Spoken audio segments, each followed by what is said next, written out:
Hello book lovers, welcome to Uncommon Reader. My name is Daniela, coming to you on a Tuesday for Tag Tuesday. Yes, I finally made it. The occasion was too special to publish this video on a different day because the book tag I'm responding to is called Phenomenal Woman, and I dressed accordingly. I saw this t-shirt from my sister wardrobe, and it's all wrinkled, so it's quite unphenomenal of me. But anyway, I was just too excited to respond to this tag. The tag was created by Marilyn Maya Mendoza to celebrate her birthday and her channel's anniversary as well. So congrats, Marilyn. And I have to thank Reney of Beyond Books for tagging me on this book. And she's also my buddy read for this month, because we are reading together Anne Frank, which was actually, she named Anne in her responses, which I totally agree with. And although I do consider Anne Frank to be a remarkable, phenomenal young girl, I'm going to try to find new names for you because this is a very cool thread that Marilyn created, and I think that it deserves to be populated with different names from different countries, right? So to answer the first question, which is who is your favorite phenomenal woman author, I decided to pay homage to a writer, journalist, war correspondent, and incredible fighter from Italy, Oriana Fallaci. And she also lived in USA actually for a couple of decades in New York. But for me, she was very special because I started reading her books from very young. I was a teenager. And it really made an impact, her figure, because she was quite unapologetic and opinionated and very strong woman. I think what captured me the most from her was her courage, because she really was in the front lines during different conflicts, and being there, you know, and risking her life. I thought that was very courageous. I mean, there are many women that are doing this even nowadays. But to give you a little history, for example, I could mention a book that it's actually many books of her are being published in English, so this is not going to be a mystery for you. So if you want to discover more from her, for example, Cristina de Stefano wrote Oriana Fallaci, the journalist, the agitator, and the legend. I'm reading from Goodreads. And it's a landmark biography of the most famous Italian journalist of the 20th century, an inspiring and often controversial woman who defied the codes of reportage and established the Fallaci style of interview. So she is known for her uncompromising vision, and to retrace Fallaci's life means to retrace the course of history from World War II and September 11th, and we'll go back to that. So figure her as a child being part of the partisan during the Second World War in Italy, alongside with her dad. And she created an original abrasive interview style focusing on her subjects' emotions, contradictions, and facial expressions more than their words. So she interviewed public figures such as Khomeini, Gaddafi, Indira Gandhi, and Kissinger. And if you're interested in those interviews, there is a book called Interview with History that you can check out. It's available in English. Among the books I have from her, I still have to read, there is Insciallah, which belonged to my aunt. And this is considered her greatest achievement. It's a 20th century epic of the civil war in Lebanon. And this book sort of made her stand alongside with Hemingway and Mulrow. This is what some journalists have declared about her. And at the center of this steaming, extraordinary novel, is the divided city of Beirut, besieged and battered by foreign armies, rival Lebanese factions, and fundamentalist terrorists. In the opening pages, we witness the devastating suicide bombing of the American and French Marine barracks in 1983. And in its aftermath, we meet the large and colorful cast of soldiers in the Italian contingent and the trilateral peacekeeping force, as well as the women of Beirut and the residents whose lives are caught in the conflict, of course. So this is going to be a huge achievement for me too, to go through, because I'm sure it's filled with a lot of pain. It's always tough to focus on such tragic events, such as wars, and I do that. I like to read books, especially during the Second World War, from different sides of the story, right? It's always very interesting, and it should be a reminder what we should learn from it, but it's not often the case. Another book I want to mention from Oriana is a book that she wrote after 10 years of silence, and this was following the attacks on September 11th, and the book is called The Rage and the Pride. She was living in Manhattan, so she experienced those tragic days, and she breaks this silence of 10 years with a deafening noise. In Europe, this book has caused and causes a turmoil never registered in decades. Polemics, discussions, debates, hearty consents and praises, wild attacks. So it's definitely a short essay that she wrote that was quite controversial, I agree, because she's strongly opinionated, against terrorism. I mean, that's a given. But also she is criticizing certain aspects of the political scene in USA.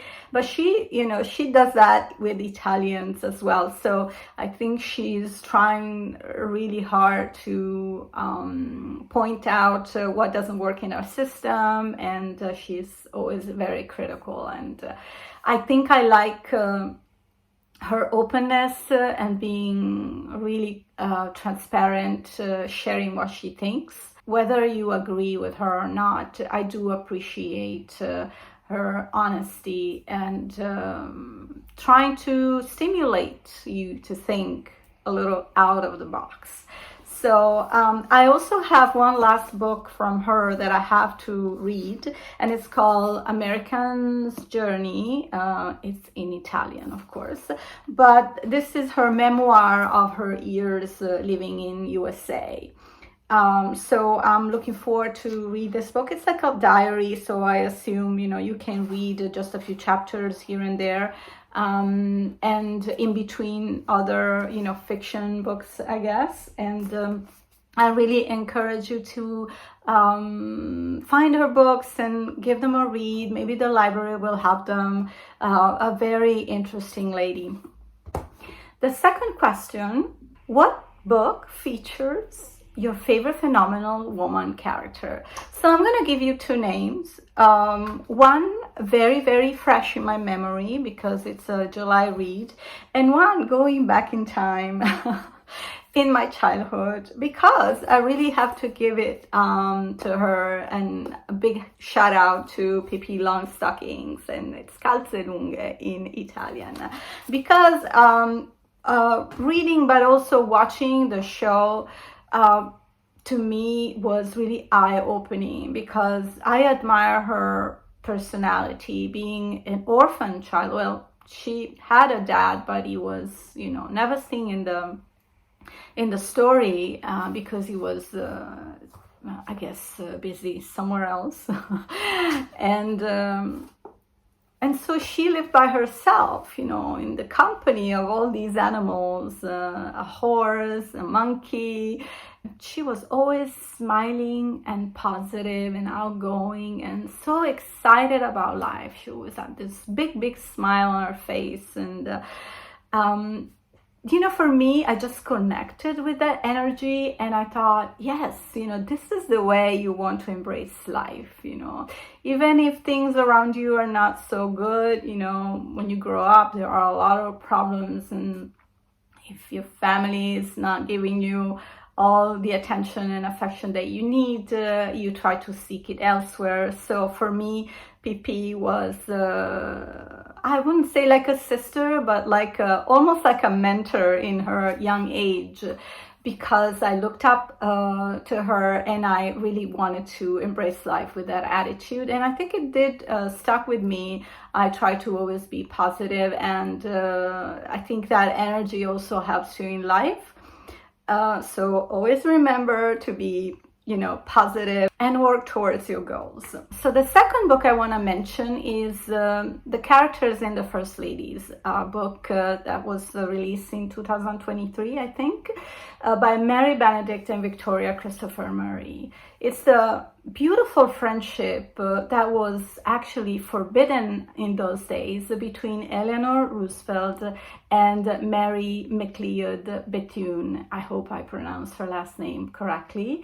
And Bethune was a African-American activist and was really fighting for human rights at that time. And she met not yet First Lady Eleanor Roosevelt, and they sort of became friends slowly.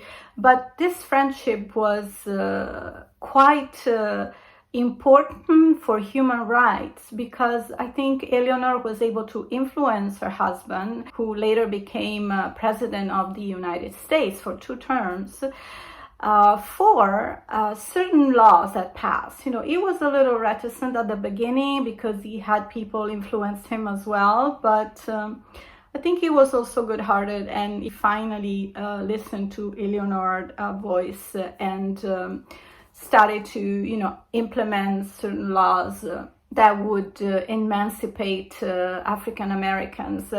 And these 2 ladies together were really powerful. And the fact that they were trying to, even through letters between the 2 of them and secret encounters, to work out a lot of these changes in the programs to enhance African American lives. And I thought that was very beautiful and inspiring, and this is what happens when women can team up and really work towards the benefits of everyone in society. I was very inspired by these 2 figures, and I wish there would be more women in politics that think not much about their seat, but what they can do for others. And the same with men. I feel like we're surrounded by crazy leaders that don't really care about what happens to the people that they represent. But let's keep talking about phenomenal women with the third question, which is, if you were creating a book prize, which book by a phenomenal woman author would you choose? So I have no doubt about choosing Reading Lolita in Tehran, the Italian version, which is, the same title. Azar Nafizi is an Iranian American writer and teacher, and she lived and taught at the university in Tehran, late 70s, early 80s. And the story is pretty much telling you this chapter of her life when she was teaching at the university. And she had a mixed class, but certain books were banned from Iran. And she decided to call up the girls in her class on Thursday mornings in her apartment so they could discuss these banned books. And speaking about banned books, right? I know Reney is reading a few this year alongside this one, and maybe Reney, you might want to add a few more. I don't know if you're just doing banned in US, but the book is divided in 4 chapters, and they all represent sort of either a character or a writer. So the first chapter is Lolita, then they talk about Gatsby by Fitzgerald and James, Henry James, and then the fourth is dedicated to Jane Austen. So you would think, why is Jane Austen and Henry James banned in Iran? I mean, they're pretty mild romantic stories. Well, in this book we will analyze how certain type of behaviors in Western society were not approved by the Iranian government at that time, because the women in the Western culture were free to choose who to marry, and they would say no if they wouldn't want to. And so that was not a good thing, you know, for Iranian women that would have to say yes to whatever their family decided for them and other things. So in this book, not only we analyze the society differences, but also we will learn the personal stories of her students, and that's the most touching part for me, although everything is very interesting in this book. But the personal stories of these women and the endeavor that they are facing with family situations, and also with in aspects to different experiences they will have. One of them will be incarcerated as well, just to find herself in a the wrong place in the wrong time. So it's very emotional, and these are true stories. So I really admire that Azar Nafizi had the guts to portray this part of her country and denounce it. And she continues to inspire us, because her last book, Read Dangerously, I bought the Italian version. It's actually a guide to power of literature in turbulent times, arming readers with a resistant reading list ranging from James Baldwin to Zora Neale Hurston to Margaret Atwood. What is the role of literature in an era when the president wages war on writers and the press? What is the connection between political strife in our daily lives and the way we meet our enemies on the page in fiction? How can literature, through its free exchange, affect politics? Big time, right? So we learn in all these decades. This is a galvanizing guide to resistant literature. Nafizi seeks to answer these questions, drawing on her experiences as a woman and voracious reader living in the Islamic Republic of Iran, her life as an immigrant in the United States, and her role as literature professor in both countries. She crafts an argument of why, in a genuine democracy, we must engage with the enemy, and how literature can be a vehicle for doing so. So inspiring, like I feel starting it now. Okay, the fourth question is to tag phenomenal women, and I will do so in the info box. So please let me know what you think about these phenomenal, extraordinary women. I hope you enjoyed this video. I thank Reney again for tagging me, and Marilyn Maya for creating this awesome tag. Thank you so much for watching today. I look forward to see you soon here on Uncommon Reader, and thank you for your support. Happy reading, everyone.